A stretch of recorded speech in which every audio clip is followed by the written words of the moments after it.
retornamos com a segunda aula da unidade 2 da disciplina de Metodologia da Pesquisa Científica. Esta unidade está abordando o método científico e a epidemiologia. Na videoaula de hoje, falaremos sobre o método epidemiológico, que nada mais é do que a utilização dos métodos da pesquisa científica na área da epidemiologia. Então, os objetivos de aprendizagem são conceituar a epidemiologia e o método epidemiológico, conhecer sua origem, identificar seus objetivos e distinguir a epidemiologia descritiva da analítica.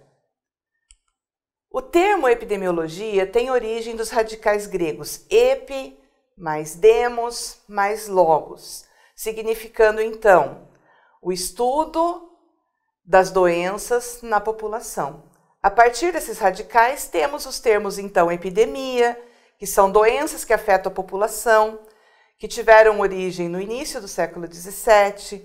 Temos também o termo epidemiologia, que quer dizer a ciência que estuda as epidemias, que originou em 1873. De uma forma simplificada, podemos definir a epidemiologia como o estudo da distribuição e dos determinantes dos estados ou acontecimentos relacionados à saúde em populações específicas e a aplicação destes estudos para o controle dos problemas de saúde. A epidemiologia se estrutura, então, em três componentes essenciais, ou seja, a distribuição das doenças e dos agravos de saúde na população, os fatores determinantes ou causais dessas doenças e agravos e a frequência com que elas acontecem. Uma definição mais completa de epidemiologia poderia ser a ciência que estuda o processo saúde e doença na sociedade, analisando a distribuição populacional e os fatores determinantes das enfermidades, danos à saúde e eventos associados à saúde coletiva, propondo então medidas específicas de prevenção, controle ou erradicação de doenças e fornecendo indicadores que sirvam de suporte ao planejamento, à administração e à avaliação das ações de saúde. Podemos dizer que a epidemiologia moderna teve sua origem com um fato que aconteceu em Londres na primeira metade do século XIX, quando o médico obstetra da rainha decidiu investigar uma epidemia de cólera que estava dizimando a população. Seu nome era John Snow, e você pode conhecer essa história mais detalhadamente acessando o vídeo no link abaixo. John Snow identificou o local de moradia de cada pessoa que morreu por cólera em Londres, no período de 1848-49 e 1853-54, e notou uma evidente associação entre a origem da água utilizada para beber e as mortes ocorridas. A partir disso, Snow comparou o número de óbitos por cólera em várias áreas abastecidas por diferentes companhias e verificou que a taxa de morte foi mais alta entre as pessoas que consumiam água fornecida pela companhia que captava da parte contaminada do rio Tâmisa. Baseado nessa sua investigação, Snow construiu a teoria sobre a transmissão das doenças infecciosas em geral e sugeriu que a cólera era disseminada através da água contaminada. Dessa forma, ele foi capaz de propor melhorias no suprimento de água, mesmo antes da descoberta dos micro-organismos causadores da cólera. Além disso, sua pesquisa teve impacto direto sobre as políticas públicas de saúde do local. John Snow descreveu o processo de investigação em uma obra denominada Sobre a Maneira de Transmissão do Cólera. Devido a essa obra, ele é considerado o pai da epidemiologia moderna, por haver realizado pela primeira vez uma investigação com rigor metodológico e, com isso, criado o método epidemiológico. Os objetivos da epidemiologia são amplos e podem ser utilizados tanto para a pesquisa quanto para a gestão dos serviços de saúde.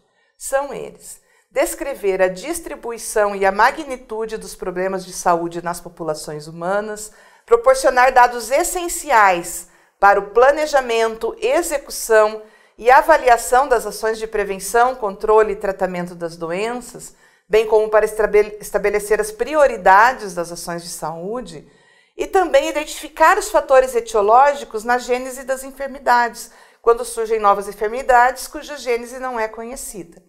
Para cada um desses objetivos, existem delineamentos de pesquisa mais apropriados que podem ser acessados na terceira aula desta unidade.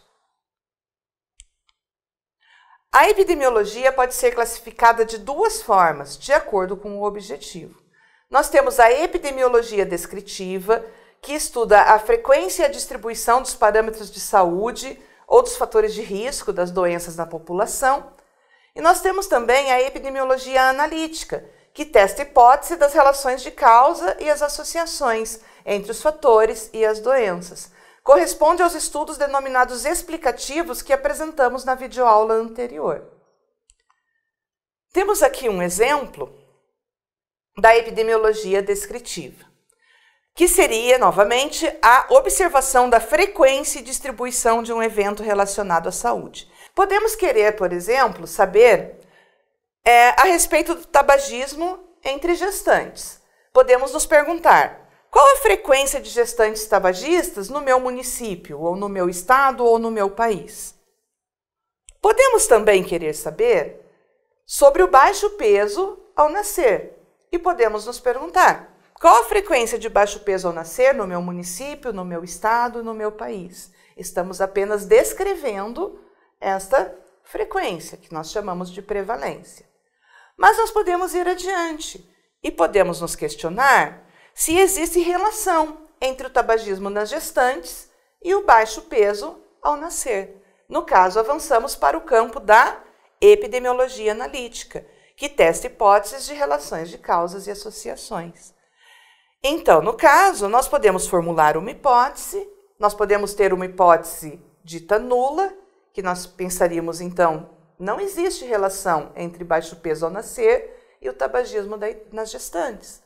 E podemos ter uma hipótese alternativa, ou seja, nós podemos ter a hipótese de que existe, sim, uma associação, uma relação entre o tabagismo materno e o baixo peso ao nascer. É claro que essas hipóteses são provenientes de leituras prévias, de literatura, de análises do conhecimento já existente. Porém, quando falamos em relação entre exposição e efeito, devemos considerar que existe diferença entre causa ou causalidade e associação. Com relação à causalidade, a causa de uma doença específica é o evento, a condição ou característica que precede a doença, e sem a qual ela não teria ocorrido ou teria ocorrido mais tardiamente. Ou seja, a causa é o fator que comprovadamente desencadeia aquele evento, aquela doença ou aquele desfecho. No caso, consideramos que existem causas necessárias e causas suficientes. A causa necessária é aquela essencial para que a doença se desenvolva. O evento ou doença só ocorrerá se ela estiver presente. Já a causa suficiente é um conjunto de condições ou eventos mínimos que, somados com a causa necessária, inevitavelmente produzem ou iniciam a doença. Temos, então, como componente da causa suficiente, a causa necessária. Vamos dar um exemplo bem simples. A influenza ou gripe tem como causa necessária um vírus. No entanto, nem todas as pessoas expostas ao vírus desenvolvem a doença. Para que ela ocorra, há necessidade de uma série de fatores coadjuvantes, como, por exemplo, a baixa imunidade do indivíduo. Então, esses fatores compõem as causas suficientes. Alguns estudos específicos são capazes de demonstrar as causas, e para isso eles devem ser longitudinais, acompanhando os indivíduos desde antes do aparecimento da doença, para comprovar os fatores que a desencadearam. A medida estatística, nesse caso, que nós utilizamos, é o risco relativo, e falamos em fator de risco. Temos aqui um exemplo clássico de comprovação de causa e efeito da área de odontologia, muito fácil de todos compreenderem. Como que foi comprovado que a presença de placa bacteriana desenvolve cárie dentária e gengivite? Foi realizado um estudo que atualmente não seria possível por questões éticas. Alguns voluntários, estudantes de odontologia, para comprovar essa relação, eles passaram 3 semanas inicialmente sem escovar os dentes, acumulando placa bacteriana. Ao final de 3 semanas, suas gengivas estavam sangrando. Com isso, se comprovou que a presença de placa bacteriana era necessária para o aparecimento da gengivite. E a causa suficiente? Não escovar os dentes. No caso, novas 3 semanas sem escovar os dentes, porém fazendo bochechos de sacarose, de açúcar, 9 vezes ao dia. E ao final dessas 3 semanas, haviam aparecido manchas de cárie, manchas brancas de cárie, comprovando-se assim que a presença da placa bacteriana com não escovação dentária e o consumo associado de açúcar desencadeava também a cárie dentária. A placa bacteriana, que contém bactérias próprias, da doença bucal, nesse caso, comprovadamente foi estabelecida como uma causa necessária para o aparecimento da gengivite e da cárie. E as causas suficientes, além da bactéria, foram a ausência de escovação, no caso da gengivite, e foi também o consumo de açúcar, o bochecho com açúcar, no caso da cárie. Estabeleceu-se, então, uma relação causal. Por outro lado, nem sempre podemos fazer experimentos desse tipo, e nem sempre é possível identificar com certeza se o fator determinante precede o evento ou a doença. Neste caso, não podemos afirmar com certeza que existe uma relação de causa e efeito. Nosso estudo, no caso, apenas comprova a associação entre os 2 eventos. Podemos definir a associação como a relação estatística entre 2 eventos, usualmente entre uma variável explicativa, explanatória ou independente, que é a exposição, e um desfecho em saúde, que seria a variável dependente ou resposta, que é a ser explicada. No caso da associação, as medidas estatísticas não falam em risco. Vamos falar em razão de prevalência, quando nós encontramos maior presença de doença naquelas pessoas que relataram a exposição, o evento, ou podemos falar também em razão de chances ou odds ratio, quando nós vamos verificar que as pessoas que foram expostas àquele fator têm mais chance de desenvolver a doença do que as pessoas que não foram expostas. Nesse caso, temos aqui um exemplo que nós podemos considerar, que é a relação entre tabagismo e câncer de pulmão. Num determinado grupo de pessoas, nós podemos identificar aquelas que tiveram câncer de pulmão e não tiveram, e podemos verificar quantas eram tabagistas em cada grupo. Se nós não acompanhamos aquelas pessoas saudáveis desenvolverem o seu câncer de pulmão, nós não podemos falar em causa e efeito. Falamos em maior chance de desenvolver câncer de pulmão entre as pessoas tabagistas do que entre as pessoas não tabagistas. Ou maior incidência de mortes por câncer de pulmão entre as pessoas tabagistas e entre as não tabagistas. No caso, como escolher a melhor metodologia em epidemiologia para o meu problema de pesquisa? Existem vários delineamentos para estudos epidemiológicos. Um deles certamente se adequará ao seu problema. Acesse a aula número 3 e saiba mais sobre isso. Nesta videoaula, abordamos uma introdução ao método epidemiológico. Você pode fixar os conhecimentos acessando o exercício proposto na plataforma. Estamos à sua disposição em caso de dúvidas.